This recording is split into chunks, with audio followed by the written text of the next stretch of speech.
What's going on, great people in all of the land? It's your guy, Nicholas Wilcox, alongside my guy, Johnny Main. Johnny, say what's up to the great people. I haven't shaved in over a week. I've lost. My team stink. Whoa, that's not the old man segment yet. Good. Yeah. How's it going tonight, everybody? That's right. I'm turning heel right here tonight, live on air. I'm turning heel. It's been a bad week for me, people. It's been a bad week. Let's try to turn those frowns upside down. Don't you hit me with that Mr. Rogers shit. Welcome to week 17 of the Fantasy Football Show. We have the week 16 reactions. We have the waiver wire one more time. And it's time to crown winners. It's time to give you guys the awesomeness. It's time to give you guys the best advice we can possible for the last week of the fantasy football season. All right. Well, I thought it was already depressing just saying that a little bit, but it's been a fun 16 going on 17 weeks with everybody. We appreciate everybody's support. If you guys aren't following us on X, if you guys aren't following us on Spotify, please do so.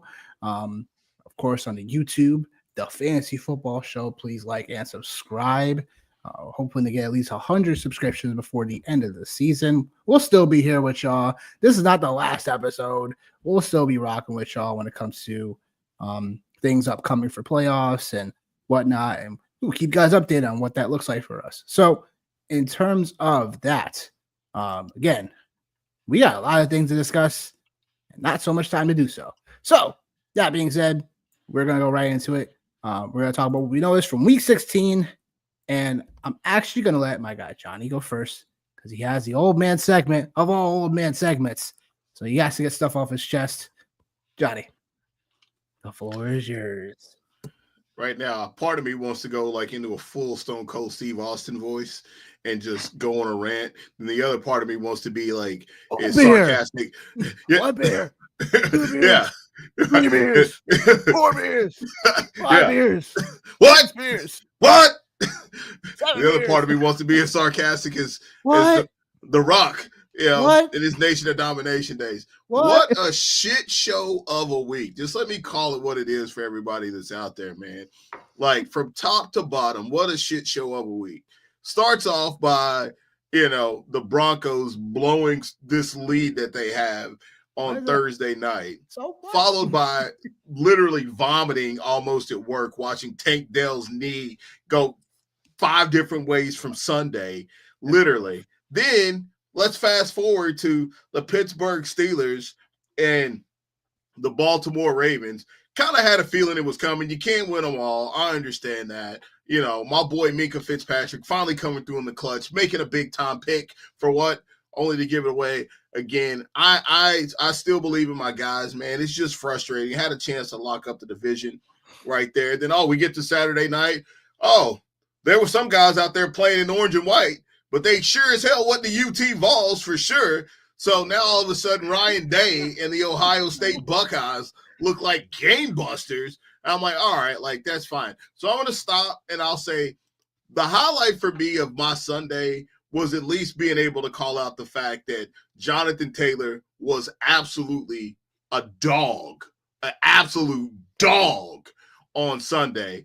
And I called that for everybody. I did call that out for everybody. I called out James Conner as well, being one of the better plays on the slate, just in terms of pricing to get away from Jahmyr Gibbs. So I can take a little satisfaction in that. So then all of a sudden, Jalen Hurts gets knocked out in the first quarter. And then my draft night out team, number 1 seed overall, done by some guy who hasn't set his lineup since week 7. Guy had freaking David freaking Montgomery in his lineup. Tyreek Hill. Dude, what the hell? What the hell? Then Josh Allen? Bro, what is going on? What is going on? What happened? Like, this is in freaking sanity to me. Insanity. I did also call the Atlanta Falcons being one of the better plays on the defensive side of the ball as far as DFS goes. So that was cool, man. You know what I mean? It's cool, like, cause I mean, like, my DFS day wasn't terrible, man. And then, I didn't even tell you this one. You'll get a kick out of this one. Oh, so boy, then, I'm sure I will. Oh no, you will, because like I didn't even message you about it. Because literally, dude, it's 6:30 on Sunday, bro. I was gassed. I was emotionally drained. I had nothing else to give. I had nothing else to give. I had nothing else to give to anyone. And I'm just sitting here thinking, man, all these early mornings, all these late nights, all these Thursday night games, all these Sunday night games, just being up, just thinking about like all the time that I've invested and all the energy that I've invested, and for it to all go up in smoke for some jabroni who hasn't set a lineup in freaking 9 weeks to knock down a number 1 seed. So I'm like, okay, like, how can I make this right? I'll make this right by throwing in a little not even a parlay, just throwing in a single bet, 200, Mike Evans getting the 70 yards against the Dallas Cowboys, or Cowgirls, as you would say. What does Mike Evans end with? 69 yards.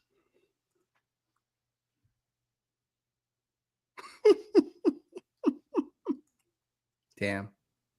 Like, I got nothing. I got on my Santa Claus hat because, I at least want to try to at least pretend to be in good spirits. I'm happy for you, brother, for all the leagues that you're in. Shout out to you for kicking ass and taking names in that cookout league, man. I'm happy for you in that one right there. Yeah, that's all right. Yeah, you go ahead and smile. You know what? I'll be your Paul Heyman on this one right here. I ain't going to get in. I'll be your Paul Heyman on this one right here. Ladies and gentlemen, Nicholas Wilcox. I know that was more Vince McMahon than it was. Oh, definitely Vince McMahon. Yeah, we got that. You're probably gonna run away with the draft night out championship belt as well. So it's just like, man, I'm upset, but I'm happy for you. But overall, just for me, just injuries absolutely smoked me, man. The last 3 weeks, man. George Pickens allegedly is finally going to come back now. Obviously, I have him in practically every league that I'm in. Doesn't do me any justice, man. So, but for everybody else that's out there, man, that's getting ready to be in the championship, man, congratulations to you for sure. I'm just grumpy, and it's pretty sad that it's December 23rd, and I'm already thinking about August 2025, man, getting ready to get back to a draft time. So it's just a shitty spot to be in. So, yeah, well, there you have it, folks. Old man segment. I'll say, I'll wait to give my take because there is a particular player or two that I'm it's just not sitting well with me, but it is what it is. We're here now, and in some spots we're looking to play for a championship. In some spots we're looking just to avoid that last place loser's punishment too. In some leagues, that is what it is. But noticing what we noticed from week 16, so there'll be guys that we're talking about as top performers, guys who are disappointments. Speaking of disappointments, Hurts. Yeah, he cost a lot of people. I bet he probably scored. I think 4 points overall in most leagues. Yeah, 4.96, but no one was counting. 4.9, and then James Conner leaving the game as well in a game that actually was a shootout. Like, yeah, I know. He was looking after really he buried me honest, the week, after he buried me the week before in my home league, and then he comes up small when I actually need him. Like, what kind of planet are we living on? I know, man. It's what it is. But top performance of week 16 goes as follows. Some guys that came out of the woodwork once again, and that usually happens every week. Jane Daniels carving up the Eagles defense. It looked like the Eagles were going to just run away with this game. They're up like 21-3 at one point in the game. And then one by one and drive by drive, the Commanders take it over to the point where Jaden Daniels throws a dart right over the middle for the game-winning touchdown. And they beat the Eagles, they broke their 10-game winning streak. And again, the Eagles I just felt like the Eagles just felt like they had that game in the bag and just let it loose, literally. I think partially that is just due to Jalen Hurts not there, because there were just spots where Kenny Pickett was in And he did his best, but physically he wasn't there. You know what I'm saying? But he didn't play a bad game, in my opinion. He just didn't. He's just not a closer. You know what I'm saying? Kenny Pickett is a quarterback that comes in the middle of a game and has a good game. If he has to start the game, he's going to play like shit. That's what type of alternate universe we were living in last week. Kenny Pickett is on the field. Yes, yesterday actually, but it seems like it was. It seems that was weeks ago. It feels like it was. Nope, it was just yesterday. But Jayden Daniels absolutely cooked. Looking like the stud young later round quarterback of the year. Because we had called that from the beginning as well. Daniels to be a guy that after your Hurts and Mahomes and Allens and stuff like that went off the board, we were definitely looking for Jayden Daniels between QB 7 and on, based on draft position. So I mean, look, we were definitely one of those guys that called out Jayden Daniels. It turns out though there are other people listed that information too. So, but it is what it is. Congrats to Jayden Daniels for carrying some of you guys to the championship games. Bryce Young, especially if you have a quarterback in deeper leagues, my goodness, he showed off what he's been doing the last several weeks. But he definitely had a ceiling game this past week. But he only threw for 158 yards, and he did more on the ground. He's initially, when running for that touchdown, Bryce Young did, he thought it was a penalty against the team. That's why he didn't initially really celebrate. Yeah. But that on that run was amazing. In the game, 5 carries, 68 yards at a touchdown. Ultimately won the game in overtime thanks to our guy Chuba Hubbard, who was an RB2 on the week. 50 points in the Cookout League, by the way. I seen that, bro. I was like, damn. To other darker news, Jonathan Taylor finds a way to be Jonathan Taylor. The guy has no catches in the game, but over 200 rushing yards and 3 scores. Has his best game, like not only of the year, but probably the last few years. Yeah. Thanks a lot for burying me in one of my leagues. Thanks a lot, Jonathan Taylor. One of the guys I just thought that, not to say Jonathan Taylor wasn't worth something like this, the outcome was so hard to envision, though, in a way, in terms of Anthony Richardson being the QB at some point and having this go on. It took him to week 16 to do so. I'm not mad about my process on him, though, because he just was going too high in drafts. And I was looking to potentially trade for him earlier on in the year.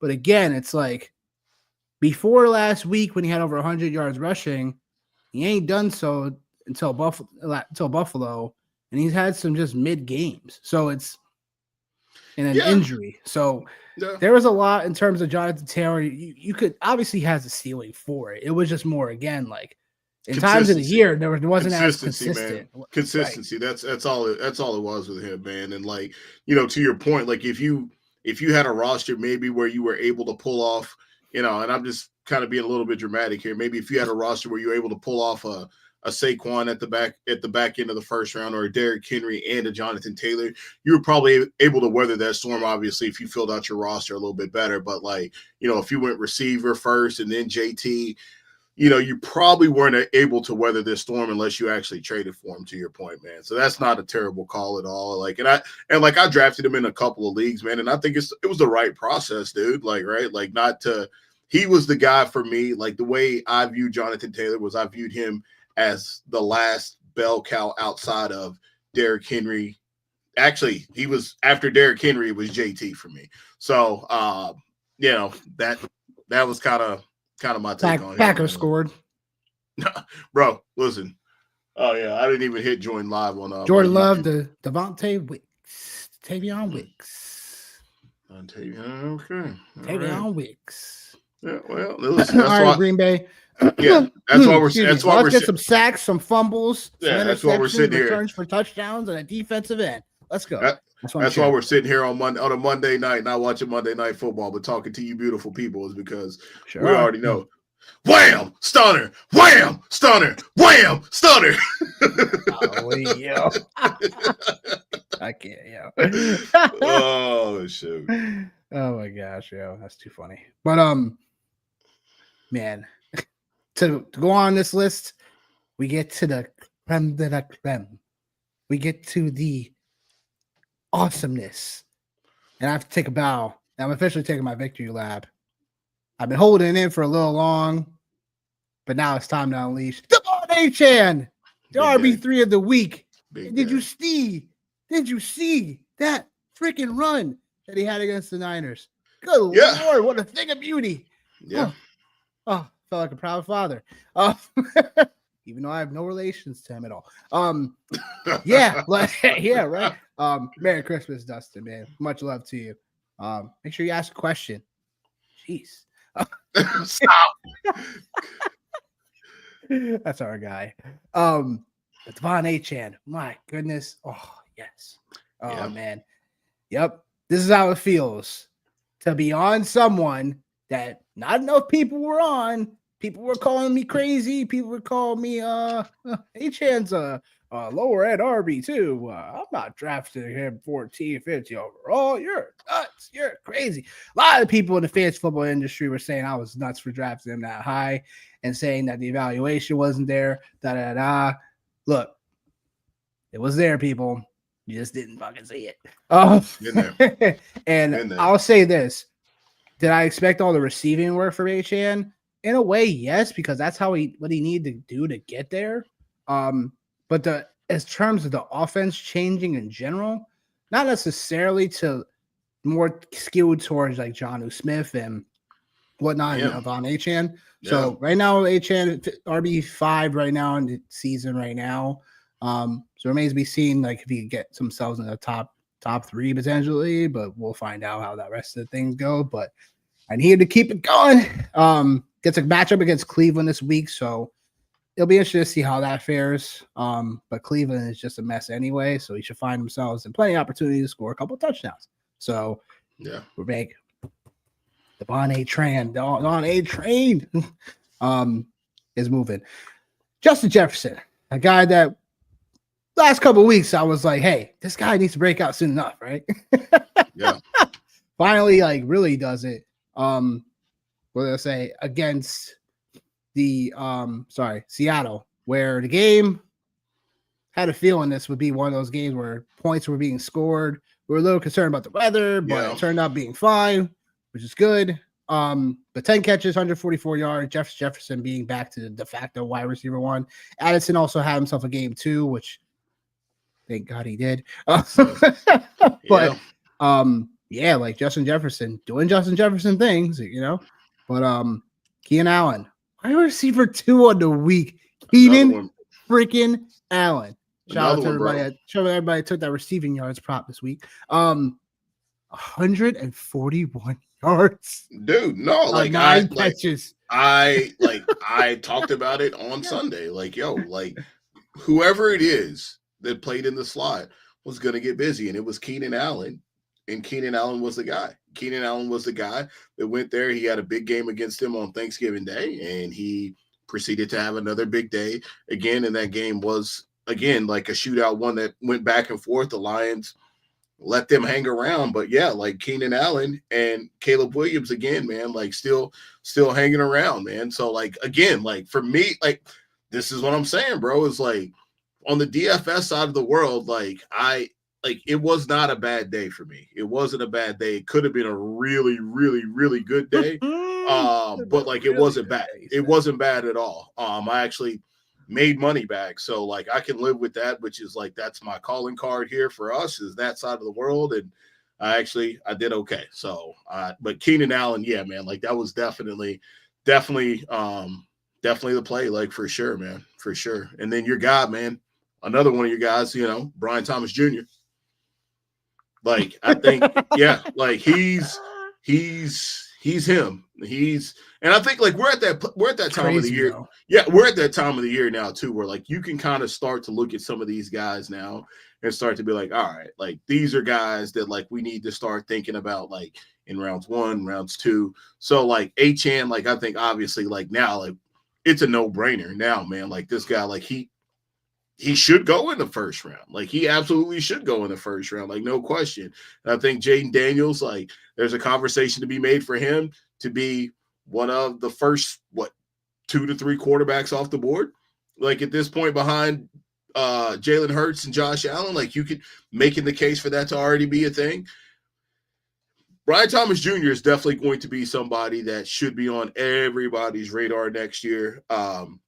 Earlier on in the draft, and obviously depending on what happens in the draft, hey, I don't want to say it too frivolously, but well, actually they have Christian Kirk and Evan Ingram, but I'm just keep thinking about where's Travis Hunter going to end up at, but I digressed. Corner or receiver, I know.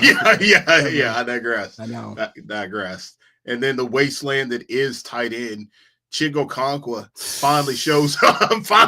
We had mentioned him a little bit on yesterday's show because people were asking and starting sitting him, and I just wasn't ready to start him because I just didn't see enough of the volume. Like it was more of a game where Mason Rudolph did come into the game late and stuff like that, and whatnot. But like I didn't see this upside ceiling happening for Chingo Conqua.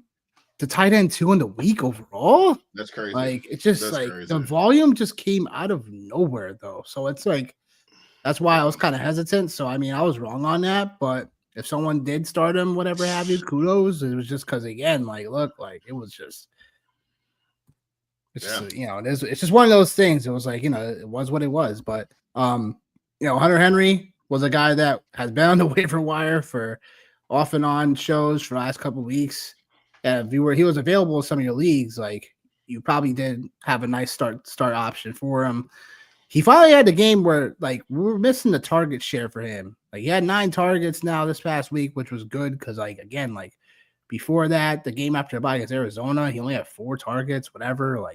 Then before he had back-to-back. He had games for the last 3 before the bye, 8 targets or more. So it's good to see Hunter Henry have that, touchdown and be able to be somewhat productive on tight ends. Just definitely terrible. Wasteland. Yeah. Now I'm going to go to the disappointments of the week. I'm sure people are going to be wondering why Debo is wide receiver 5 and he's a disappointment of the week. Look, Debo for me has been a shit show of a player. And I'll never own him like this again. Have Debo in several leagues, and he had been just putting up freaking rocks for production. Putting up rocks. Pookie. Rocks. We should just start calling him Pookie. No more, not rocks, Debo. Bro. Just freaking rocks. I got to introduce Dustin. What up, my guys? How's it going? What up? Listen, I wanted to pop in and say Merry Christmas to you guys, 2 of my favorite people in the space. How's it going tonight? It's going well. I mean, Johnny. I'm not doing so good. I'm not. Nick's on cloud 9. I'm not doing so well. I was getting ready to go in on Debo and how much of a disappointment he was for the last several weeks until now he wants to show up. Now the Niners want to use him. Now they want to utilize his talents. And I'm like, oh my gosh, you gotta be freaking kidding me. 7 catches, 96 yards, and a freaking touchdown on 5 carries, 25 yards rushing. Where was this the last 5 weeks? The last 5 weeks. When you've had all these running back injuries, you haven't been giving him any really much chance to showcase his talents. It is absolutely nuts. And the Niners are the most frustrating fantasy and real life team, I would say, this season in general. But with Debo this past week, really cost me a couple of matchups. And even the week prior, same thing. It's in some of my leagues. So, again, just it's not putting just Debo. My stocks in Debo is crazy. It's all of San Francisco. Like you said, Juwan Jennings has been a disappointment. We'll get there. If you were stupid enough to start Patrick Taylor, I don't know what you were thinking there. George Kittle has been okay. George Kittle's been thinking volume. George Kittle's been okay. Brock Purdy's been meh. He had been consistent until the last several weeks, but it just now it's Don't forget Brandon Ayuk. You can't forget about him as well. Can't forget about him. Yeah. Well, he's the number 1 overall fantasy player that was being drafted as the number 1 overall pick.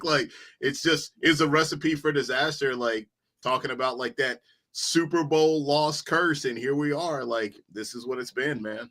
I agree. Well, I knew that the Niners are going to have some regression coming into the year. Yeah. We just didn't anticipate all these other injuries happen. That definitely affects the way the Niners as a team go.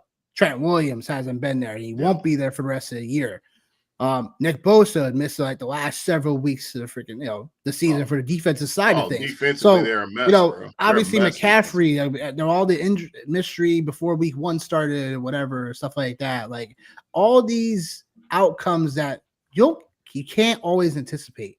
But we knew regression was coming for the Niners. It was just. We didn't realize it was coming for everyone. Yeah, everybody is right. Like, dang said it. So he's a disappointment of me for the week, but he finished as a wide receiver 5. Hurts. I mean, look, we can't predict concussions. We can't predict injuries, stuff like that to the QBs.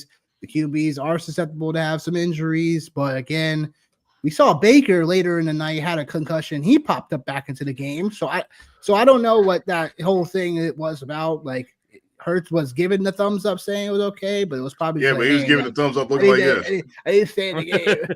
I didn't stay in the game. Shut up. Don't tell me. But also, I think it was if they needed that game, they would have put him in. Like the odds of them getting the 1 seed was going to be pretty far-fetched anyway, so I think they're being more cautious with Jalen Hurts. I think it was like a must-need game like Baker Mayfield. I think Hurts would have played.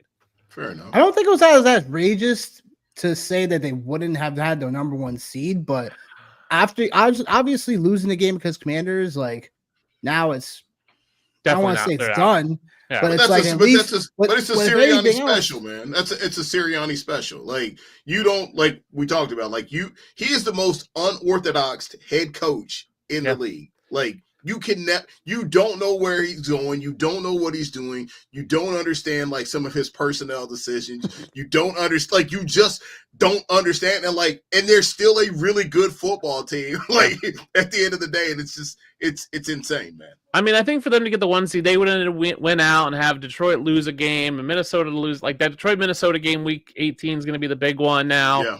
I think the Eagles looked at it and go, best case scenario, even if we win out, we still might not get the 1 seed. Like, do we want to risk further injury to Jalen Hurts? No. Or just, hey, we know we're in the playoffs. We know we're going to get a home game. We're going to be the 2 seed. Let's just roll with it and be cautious. Because I think they've seen the injuries stack up they saw it against San Francisco where they had no quarterback, and that's why the Eagles went to the Super Bowl. They've seen these injuries stack up on teams late in the season, so I think they were being a little more cautious with Jalen Hurts. Plus, he did look like he was just... He looked, yeah. I mean, Baker Mayfield always looks like that, so it's harder to tell with Baker Mayfield. But yeah, Jalen Hurts definitely looked like he was a little woozy there. Nah, it's so true though. I'm gonna get on the Josh Allen take here. I'm gonna get on that right there. Please go right ahead. Yes, Josh Allen against the New England Patriots. Like this is typically, as Shaq will say, barbecue chicken. Like what? What happened? What happened? Like the Patriots came out like game busters, and Josh Allen was a no-show for the first half of that game. And then I'm having Khalil Shakir, the guy that I'm like, all my hopes and dreams are like riding on. And I'm like, come on, like, this is it. This is like, it's good. And no, like, so bad for Josh Allen and fantasy managers in this game. And I know you guys have takes on Josh Allen, but I'm going to talk about the other guy as well because he buried me as well. Tyreek, I might be game detergent washed Hill. Bro, like, this is insane to me. Like, this is insane. He had one of them got tipped, but, like, he had another pass that he dropped, and, like, he just doesn't look like that guy anymore, man. And so, like, he's a guy that, like, next year, man, I am steering far away from in all of my leagues. I've been a big Tyreek Hill fan. A football player, not the human being, but the football player. It just looks like, man, it's over with, bro. It looks like it's over with. With that, you already kind of talking about it, man, like how the offense shifted to Jonnu and H.N. and like Jalen Waddle can't stay on the field to save his life, man. Like it's like the AFC East, those two AFC East boneheads right there, like really hurt me last week. So I'll let you guys have it now, man, on those two. I know you're a Bills fan, Dustin. Yeah, I was gonna let Dustin take on the Josh Allen take. Here's the problem: is Josh Allen did what the Bills needed him to do. Right. So the Patriots have a really good secondary. They have 3 or 4 really good corners. We know this because Christian Gonzalez, we talk about him every other week. Oh yeah. I mean, they have a really good defense. So the problem with the Bills as a whole is they play to the level of their competition. So they played to the level of the Patriots. And that's just not what you want to see. You want to see him go out there and just dominate these bad teams. Josh Allen, right, let fantasy managers down. There's no way around it. Like, if you had Josh Allen, you're in your semis or your finals, like, you lost. Like, there's just no way around it. He just made some boneheaded plays. It got to the point where he was playing hero ball again, which is what Josh Allen has got away from, which is why he's been so successful this season. And he just started to play hero ball again. And it was like, no, we don't need that. We just need to run the ball, James Cook, take the short passes. Yeah. We don't need to go like, oh, it's 2nd and 7. Let's take this 40-yard shot down the field, and all of a sudden it's 3rd and 7. Like, that's not what we need, but that's what they were doing. He was a letdown, but it's Josh Allen. He's still the MVP. Yeah. He's still... No, he's been playing with a broken hand all season. They've been saying... I know. They talked about it, but like, we knew... What was that? We knew his hand was injured. We knew this. Like, he knew his hand was injured. He was, we didn't know it was broken, but we knew there was something going on. It's his left hand. Doesn't matter. I think the cold got to him. I think everything just kind of... It's this, it's week 16. It's a long season. Sure. I'm okay. Like, yes, for fantasy, it sucked because he let you down, but Josh Allen is still the MVP. There's no debate. Like, people are like, oh, this opens the door. It's like, this doesn't open the door at all, because what Derrick Henry did shut the door on Lamar Jackson getting the MVP. So I don't know who else you're even considering to be an MVP. And then Tyreek Hill, this is my issue with Tyreek Hill all along, is the guy's game is built on speed. And at some point you lose a half a step, and that's enough. That's all you had on those guys. You're not a good contested catch guy. You're not a great route runner. You are a speed guy. When you lose, all of a sudden lose half a step, and he seems to lose it every end of seasons, right? As those nutrition, like, and he's just getting older. He's just lost at half a step. I agree with you. I'm staying away from Tyreek Hill. I traded him last year in my dynasty league because I was solid coming and I was out. I think if you have Tyreek Hill, you just got to be done. Good call. And like the other thing, like with the Bills too, man, like you're talking about Josh Allen and just like the whole dynamic, man, we see it at this time of the year. They've had 2 monster games back to back, man. And like, you just kind of reach a point, man, where you just kind of run out of steam a little bit too, man. So it's also the target. It's also the targets are definitely down. There were at least Tyreek's only had 3 games of double-digit targets on the year. Going back to even last year when he obviously killed it, he had double-digit targets in all but 3 games last year. Yeah. So the target volume is definitely not there. Tua not being there half a season definitely messes up the rhythm, so to speak. But I'm in agreement with you in terms of like Tyreek Hill losing a step. I'm not ready to say that just yet, because I want to see how he finishes out the rest of the season. But I think in terms of him losing a step, I'm not ready to say that just yet. But I understand what you guys may be looking at in terms of his route running, his route straight. He's not as crispy as a route runner. He definitely is not a contested catch type of guy. He definitely needs, to get the ball in space, yards after a catch type of, player for sure. So I'll say this right now. Yeah. Miami drafts a wide receiver in the first 2 rounds in one of either the first or second round in this year's draft. They will draft a big name wide receiver. I dig that. Because Jalen Waddle's toasted Tyreek Hill. Like and just to continue, I don't want to like beat a dead horse, but I said it last week and I'll say it again. I think it was a play a week or 2 weeks ago where he got the ball on a reverse. 2 years ago, Tyreek Hill on a reverse. If he got the corner, house. He got he couldn't get the corner on that. And I seen this the only player I can even put in comparison to like explosiveness and like range and things like that was Troy Polamalu. And I know it's 2 different angles, but like there was a moment where I seen him and he couldn't get to the angle where he needed to get to make a play. And it's like, that's it, man. Like, that's it. It's over. Yeah, it's over. Definitely. And good call on that. Mike Evans. Oh yeah. Nice of you to show up last week when I had to face him in like 3 of my leagues and you skunked me. Now, wide receiver 36 this past week for people who needed him. The volume was somewhat there, 5 catches, 69 yards on 9 targets. But man, like the Bucs losing that game definitely put that team in general in a tough spot for the upcoming couple of games. And with Mike Evans, it's not that, he lost a step or anything just yet, because he's still a big body, contested catch receiver. Like, it's just, again, like, I think the Cowboys defense has just improved over the last several weeks, and people aren't always, attuned to that, so to speak. Look, like Mike Evans just let us down in some ways in terms of a ceiling perspective, but still 12 points, but it's still wide receiver, 34, 36, whatever the range is. Like, still a bad overall performance for us fantasy guys. Yeah, like one of the things, like I mentioned it on Sunday, man, is like the Cowboys haven't played well at home, but they've played well in primetime games. Like they've played significantly better in primetime games all year long. And I think last night was just a testament to that right there. Not a Cowboys fan, not a Cowboys truther by any stretch of the imagination. But I just think like you've seen it. And then obviously no Cade Otton. And then like they do weird things like continuously instill in the backfield with Bucky Irving and Rachaad White. Like I still don't understand that. Like Bucky Irving that's him. Like he's another guy that needs to be into like that third, fourth round consideration for next year. Like as you know, we talk about that for the future. And I think like that ultimately impacts how teams cover Mike Evans. It ultimately impacts, them getting him the ball. There were a couple of passes last night that, he got blew up on because Baker kind of led him into some bad situations, man. Yeah. But like, it's Mike Evans, man. You know what I mean? Like it's one game, and ultimately Mike Evans has helped get you here over the last couple of weeks. Like he obviously missed that stretch of time with the hamstring, but like it's a one-off for me for Evans. Yeah, and if you have Evans this week, you gotta fire him up. He needs 182 yards to get to 1,000 for the season. That's 91 yards a game. There's no way he's not going to have 100 yards this game against Carolina. DFS lineups, here I come. I mean, he should just absolutely torch Carolina. He did it back in week 13, 118 yards on 8 catches and a touchdown. He wants to hit that 1,000-yard mark. No doubt about it. I know he realizes he only has 2 games left, so he's going to try to get 100-plus yards to make that last game super easy on him because he kind of let down with 69 yards. He needed, I think, 80-something to average out, but he was let down. But, I mean, 12 points is still not a bad day for your wide receiver 3. Now, you might be counting on him as your wide receiver 2 or 1, so it might be let down, but not a bad day. I mean, wide receiver 36 on the week is still bad. Still startable. Still startable, yep.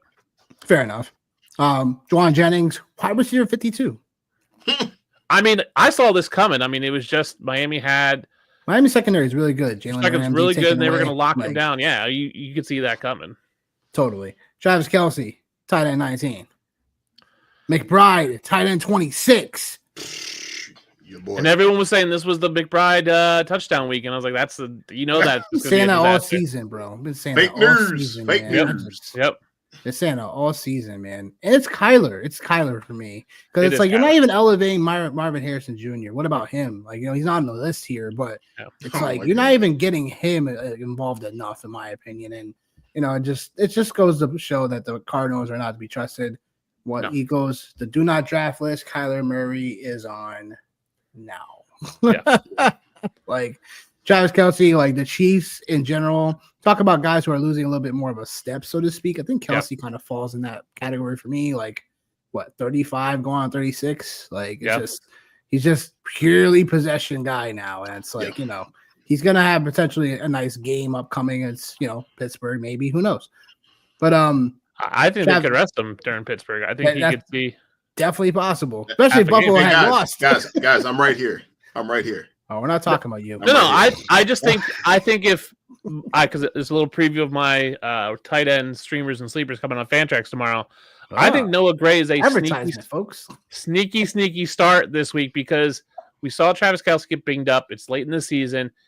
If that Pittsburgh game is just either going really good for Casey or it's a middle of the road game, they might just work Noah Gray in a little more because they got to save Travis Kelce for the playoffs. I mean, they are 2 games up on Buffalo. Even if they lose, Buffalo needs to win out to tie them. Like, that's just a long stretch for them. So I think they're looking at it. We have a 1 seed locked up. Even if we're the 2 seed, doesn't matter. Like, we're still a good enough team if we're fully healthy. So you've got Hollywood Brown back who only played like 12 snaps. You've got all these guys kind of clicking. You can afford to rest your veteran statement of a 35-year-old Travis Kelce and throw a little Noah Gray. But Pittsburgh's a tough game. Pittsburgh needs to win, right? Pittsburgh needs to win. They got to win. Yeah. So, And I think that's a really good take. And I think one of the takes, man, that like for me, like this year, just kind of being like, all right, like what's something that like I'm taking away from this season? It's like it's those Thursday night games into Sunday or those Sundays that go into Thursdays where you kind of see teams not put their star players on full blast in those situations. So like I don't think you're too far off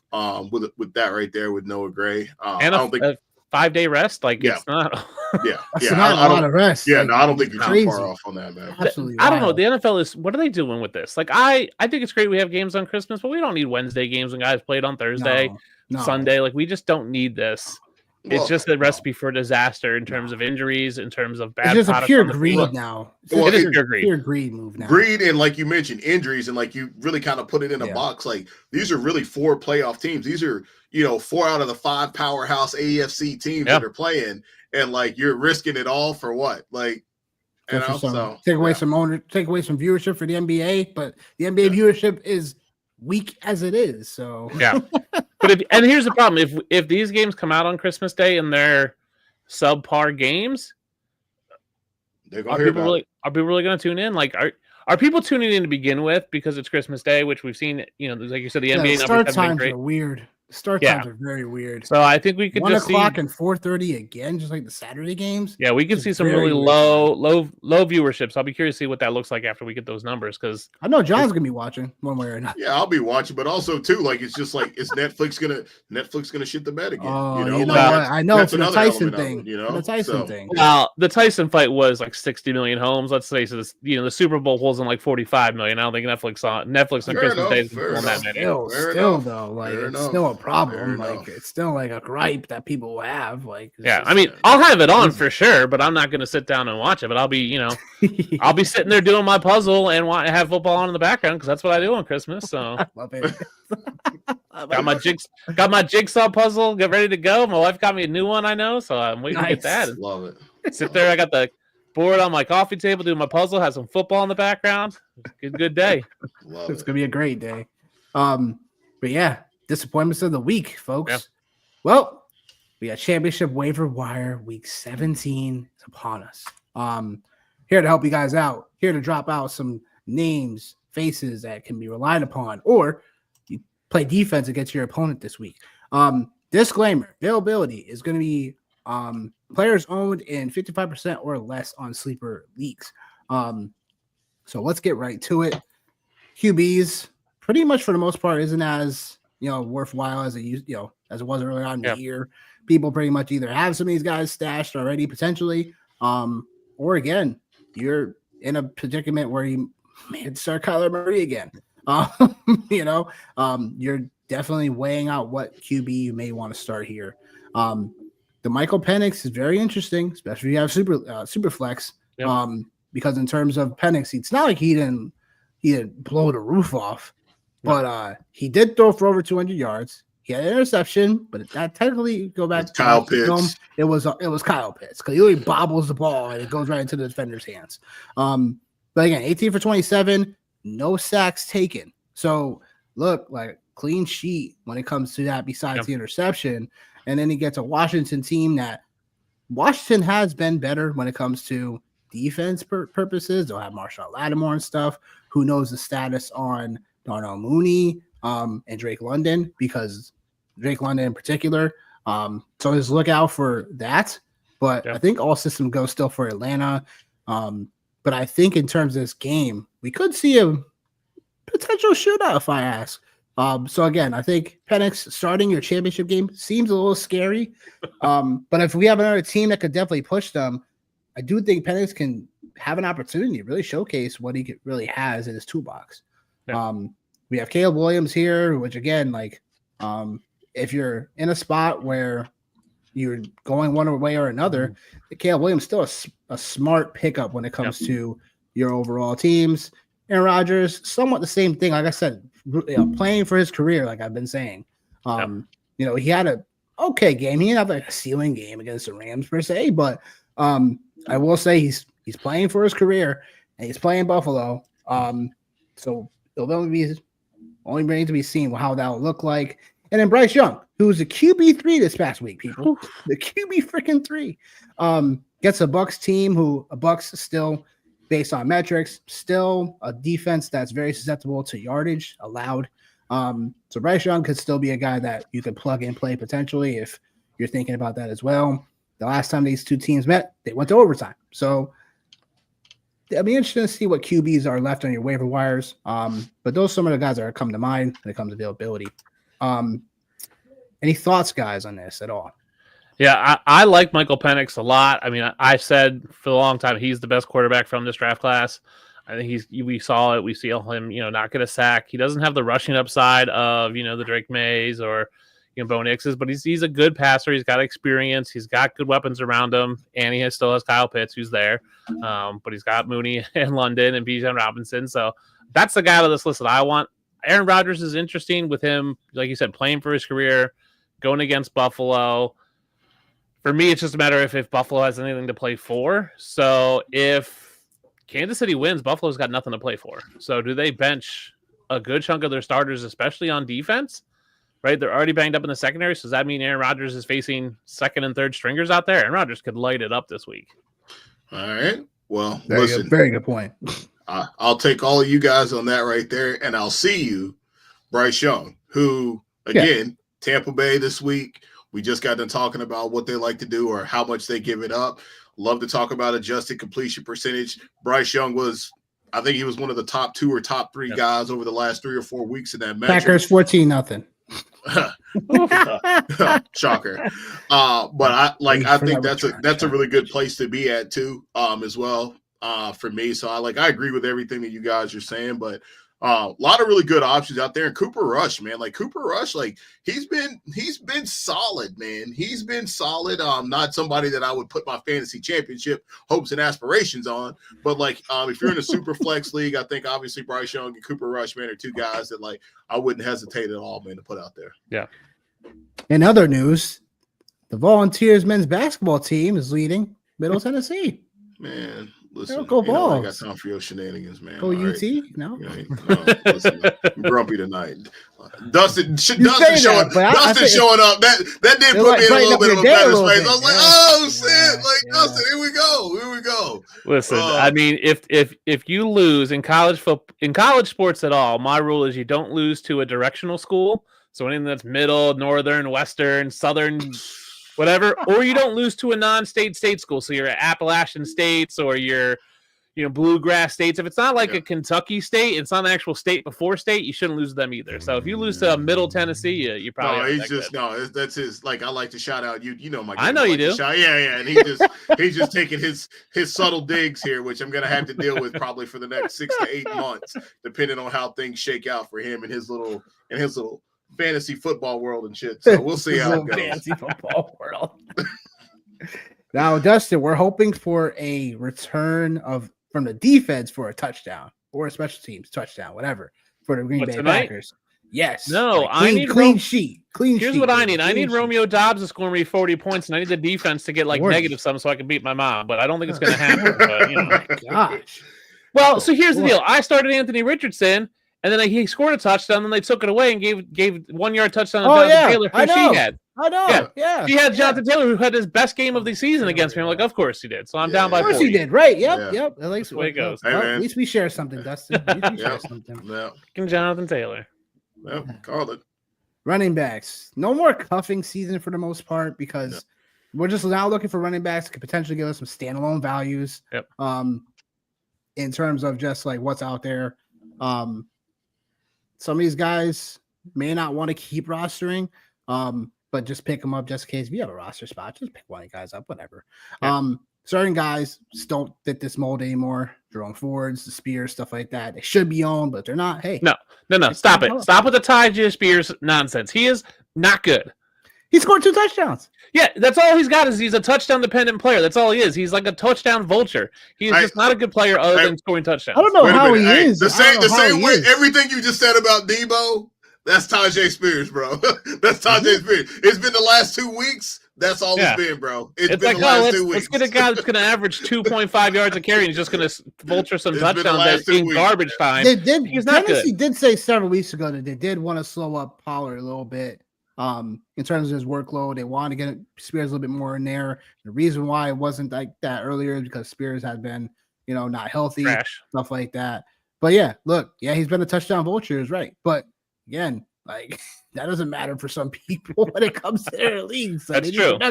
And then you get Jacksonville this week. So, but the only thing I'll say is Pollard does have incentives to continually play. But again, we've been wrong about this back-to-back weeks. People been asking Spears about Spears questions and stuff, but then we hear Tony Pollard is playing after not pretty much practicing all week. Well, all right, he's starting, so the likelihood of him getting touches, not so highly, but then he gets some, like you said, just booing away touchdowns. Booing away touchdowns. Say booing away because of Mario Party. You know how you get your stars taken because Boo can take your stars for a certain amount of coins.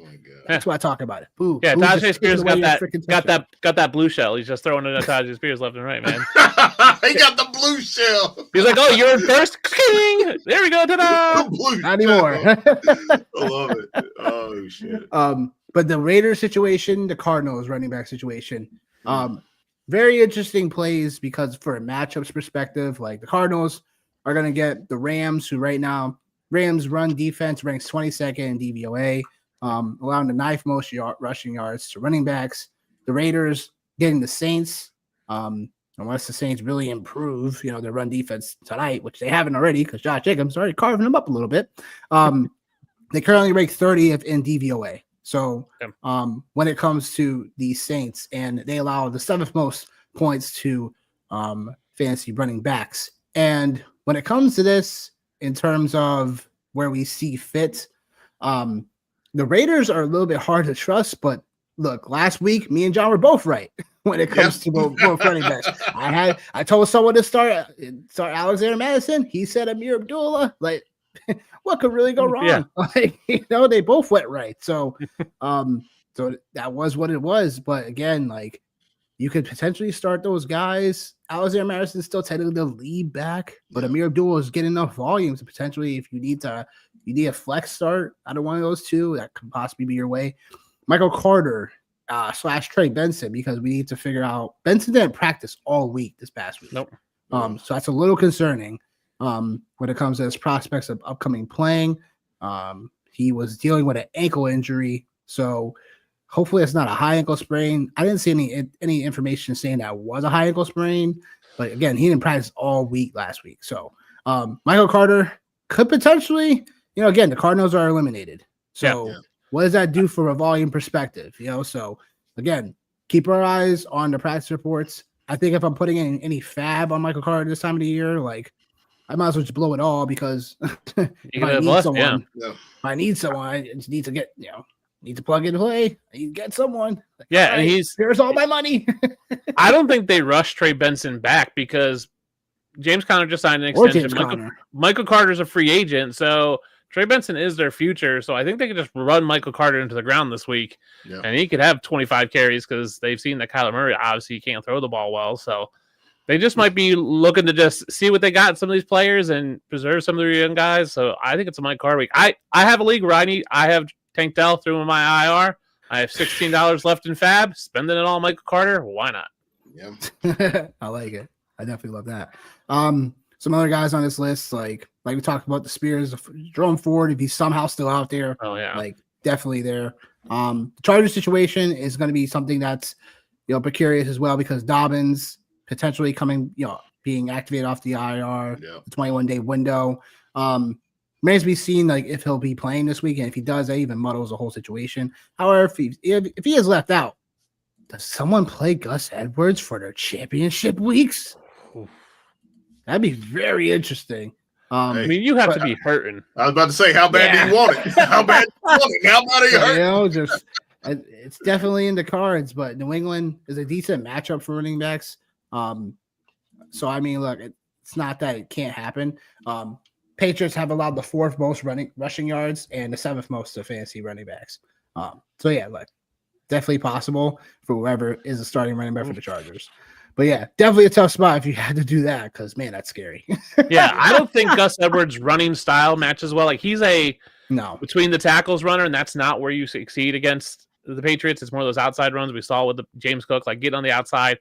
Gus Edwards just isn't that type of runner. So you got to be really desperate to start Gus Edwards for me. For real. Yikes. Thanks. Johnny, I'm going to let you take it away from the receivers. All right, man. So how is McMillan still available in 50% of freaking leagues, bro? I was about to say, man, he's arrived, man. He's arrived. 3 weeks, man. The last 3 weeks, I think he's had like 16 points. The last 3 weeks, man, like he's really, really starting to emerge. So if by some stroke of luck that he's still out there, go ahead and pick him up. You can thank us later for that one right there because that guy is definitely going to be a league winner for sure. Our cover boy Hollywood Brown is back. Don't know how many snaps he's going to get, right? But, like, I think now, like, obviously with the Steelers and the Joey Porter Jr. injury, that kind of knocks things down a little bit for them in the secondary. So, might see a few more snaps this week. Didn't play a lot on Saturday, but obviously has home run potential there with Patrick Mahomes and that crew. My man, Nick Westbrook-Ikhine, NWI. Obviously we know what his story is, man. Super, super touchdown heavy. Obviously, I'd say a small upgrade at the quarterback position when you look at the Tennessee Titans and what's been going on there with him. And then we get to Jalen Coker, a.k.a. Coke Boy. Like, again, man, I'll say it again. Like, Bryce Young is playing really good football. I think, like, if you have a situation in the flex and Jalen Coker is one of the guys, like, you can play him and feel comfortable. Don't know what's going on with Xavier Legette. If he's going to be back anytime soon, I quite don't know what the injury status is with him. But if he's not back, then obviously he's going to be on the field as Jalen Coker for sure. Then you have our guys in Green Bay, man. We still keep talking about this duo here. Like, if we could just take these two and marry them together and make them one player, that would be him for sure. So Christian Watson and Romeo Doubs both are two places to go for sure. Then I'll slow it down and Malik Washington. That's one of your guys right there, Nick. Somebody you have been talking about, one of your deep sleepers back in the summer. Obviously played a lot last week. I keep saying last week because I keep thinking it's like freaking just yesterday. Yeah. I keep thinking, I'm just like burned in my mind, man. So you got him out there for sure. Actually, I don't think I see this other guy on our list, but actually I do want to call him out. Parker Washington is another guy like I do want to call out. That's been off and on in the list. Yeah, he's been off and on for sure. But like, hey, I want to make sure, man, like we're giving it to everybody, man. 6+ targets the last 2 weeks for him. So like he's somebody that we could absolutely put in that a flex position if you have that. Xavier Hutchinson, obviously with the injury to Tank Dell. I know the Texans just signed one of my guys, Deontay Johnson. Don't expect a lot from him. Former guys. Yeah, he's still one of my guys. He just played for the Ravens. Yeah, he didn't play for the Ravens. He practiced for the Ravens. He doesn't play. Yeah, he didn't play for the Ravens. Yeah, he practiced for the Ravens. But Xavier Hutchinson, he still stinks. Yeah, right. Listen. Man. Yeah. But yeah, Xavier Hutchinson, somebody for the Texans, like obviously. If you're really, really desperate, you can play him now because they've been decimated by injuries out there. Speaking of injuries. Oh, no. Christian Watson to the medical tent. Oh, boy. Shocker. So his typical yearly visit to the medical tent? Yeah. Wait, let me read. Hamstring injury probably would be my guess. I hope it's an ankle. And then Bobby Trees as well. He's another guy. A guy that earlier on in the year, Yoshivas, again, man, you got starting to get kind of desperate. And Mr. Booty for the Pats had a big play on Sunday, and it was just so awesome to hear Booty for a touchdown. We should just cue up the Bubba Sparks song. Booty, booty, booty, booty, rocking everywhere.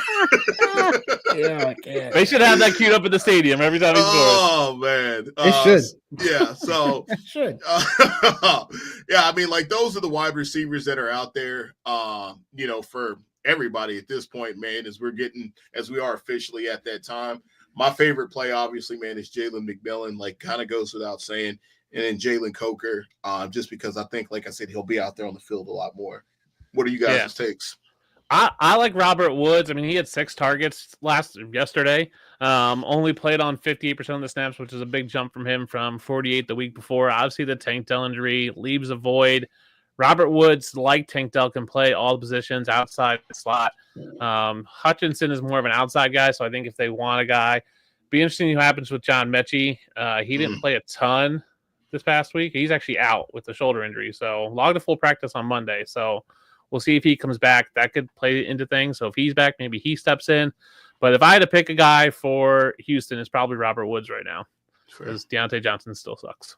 It's definitely up in the air. I'm paying attention to if T. Higgins, his injury. He said he's playing, whatever have you. But I think Yoshivas has proven in certain spot starts that he could definitely be a bowler too. So Cincinnati's going to keep on chucking the football too. So they're still hoping to find a way into the postseason somehow, some way. So they'll keep that up in terms of that goes. But 20 receivers are definitely tight when it comes to just like trying to find someone. Like McMillan's obviously your number one claim along with Hollywood Brown. So those would be the guys. And then George is wishing us you got to keep up with good work. Appreciate you. At the Grizzlies broadcast. So I love it, baby. I love it, my doing God. His thing, for the Memphis Grizzlies. So yeah, we appreciate that. But yeah, happy holidays, Merry Christmas to you too, George, for sure. But yeah, like tight ends wise now. Like, look, tight ends is already an ugly street that people go down.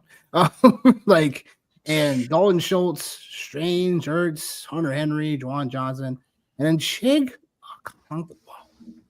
Are we buying this performance one more time? Are we buying this performance one more time? I don't see why not.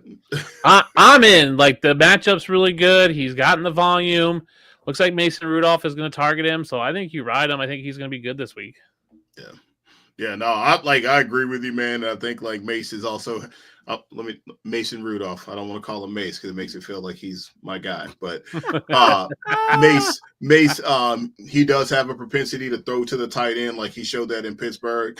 Yeah. So like I feel like, to your point, man, the matchup is good. Like we just seen it last week. And I think like Mason Rudolph, I think he just gives them a little bit more stability. He doesn't give them like the big play per se, but he just gives them a lot more stability. So I can ride with Chig again for sure. And then like you mentioned, man, you were just talking about, Robert Woods and, Xavier Hutchinson and Mechie, Dalton Schultz, like we know it can be there.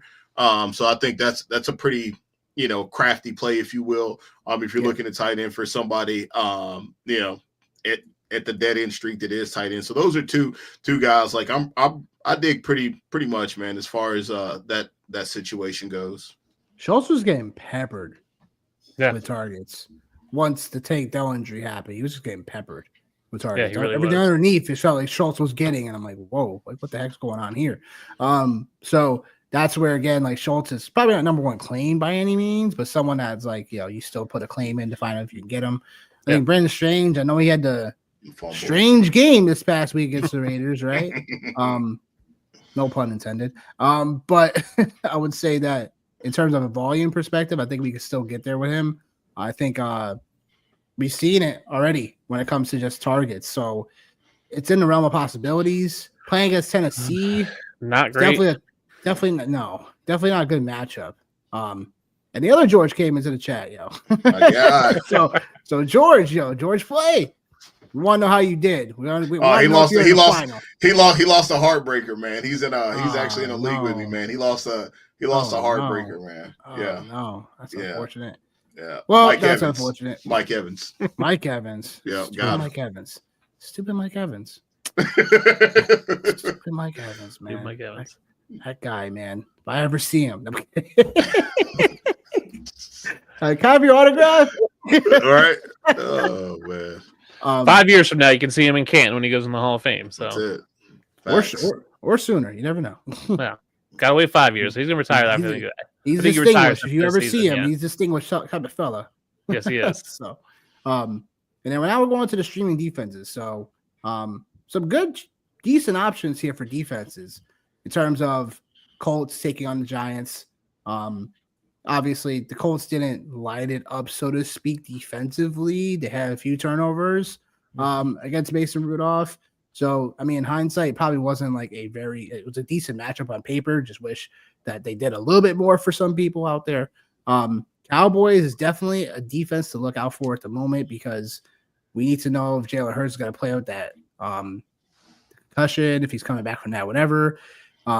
It's potentially feast season if Kenny Pickett's out there, because the Cowboys back-to-back weeks are at least 4 sacks or more.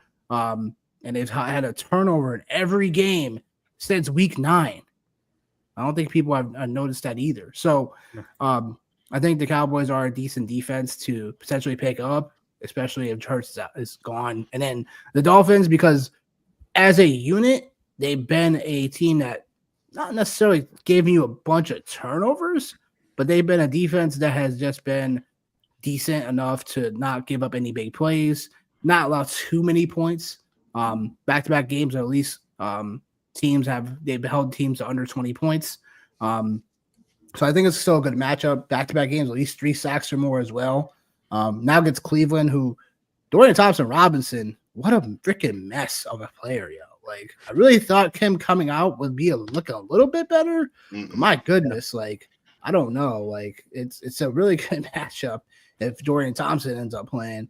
But even Jameis Winston somehow pops his face open again because Robinson's dealing with this calf injury. So it remains to be seen if he'll play in general. And then we have Jameis Winston, who we know he'll give up. He'll give it up the big play just for the other or it could be Bailey Zappi, which is just as bad as the other two. So I mean, they don't have a good option available. So, oh man, George said he made it to made it again this year to the championship. He's ready to defend his title. He plays Jaden Daniels, Connor, Kyron, and Chase. I mean, look, I'll be honest, like, I don't want to jinx him, but Kyron Williams not looked as scary as he was early on in the year. Nope. James Conner, we don't even know if he's playing. So again, like, I wouldn't say you're totally, out of it per se. To defend your title. So if T. Higgins is out, that's double coverage for Chase. So that could work out in your favor, George. I think it'll work out in your favor, and definitely thank you for supporting the channel. You've been one of our consistent followers on the channel. We definitely appreciate all the questions you had for us, and look forward to allowing you to bring home your back-to-back championships, so you can be the back-to-back Kansas City Chiefs champions in this situation. But yeah, sorry, this week I played it. Oh, you played against them this past week. Oh, so it definitely it worked out for you. Damn, so what? Except for that freaking touchdown that Burrow and Chase had late in the freaking game. Yeah. Like, so many things cost me a matchup or two. And that was one of those plays too. I'm like, you gotta be kidding me. But defensive streams, that's what we had. Anything else? What was that? Rattler just fumbled, but the Saints got it back. It looks like maybe they didn't. Scoop and score? No, just a scoop. Man. Trying to get the details. Nope. Green Bay got it back, so fumble recovery. That's something. All right, that's something. All right, like, man, no, we need it. I'm calling it. The only reason why is because I play in a league where I still might have a chance. Like, but the Green Bay defense needs to keep a clean sheet and they need a few turnovers. So okay, well, clean sheet so far. So, oh boy. But I digress. Anything else to talk about besides streaming defenses? I'll say keep an eye on the Jets defense if they're available. If Kansas City wins, the Bills have nothing to play for, so they could bench a lot of their starters. So you could see Trubisky, right? Trubisky, yeah, you can see Trubisky and Curtis Samuel and a bunch of other trash players out there running around. So, and then I would keep an eye on the weather in New England because it's New England's at home. Who are they against? I just had it up. Chargers. So Chargers defense against New England, if it's a snow cold game, might be something worth monitoring if there's some weather in New England this weekend. All right. And I'll throw out one game just on a Hail Mary. This is just my DFS brain kicking in. Raiders and Saints, shit versus stink. Maybe nobody can score, or maybe you get some fluky kind of turnovers and stuff like that. But on the DFS side of things, I feel like those are two places you could potentially, and even season long, those are two places if you wanted to try to throw up a Hail Mary. If you got behind, you could maybe go there. Yeah, totally. Well then, any final thoughts for you gentlemen this evening as we close out this show? No, I'm in a little bit of a better mood now. I'm still kind of grumpy, but I'm in a little bit of a better mood. No, man, I would just say, like, we're just at that point in time of the year where, I keep saying it, week in and week out, like, when you get to the playoffs, it just becomes a big DFS tournament, one and done. So, like, don't look at the names, man. Look at the situations. Like Jalen McMillan is a great example of that right there for sure. You're probably going to end up having to start potentially a Michael Carter. You were just talking about your Buffalo Bills might be a great spot for, a Ray Davis or a Johnson. So like it just make sure you're paying attention to whatever it is that you got on. We say that so often and so many times, but that's my take on that right there. And obviously, we'll see everybody on Sunday, but like best of wishes to everybody. We got those 3 games on Saturday, so make sure you're paying attention to that as well, as far as getting flex spots and things like that situated. Yeah, I just want to say thanks for letting me hop on tonight, guys.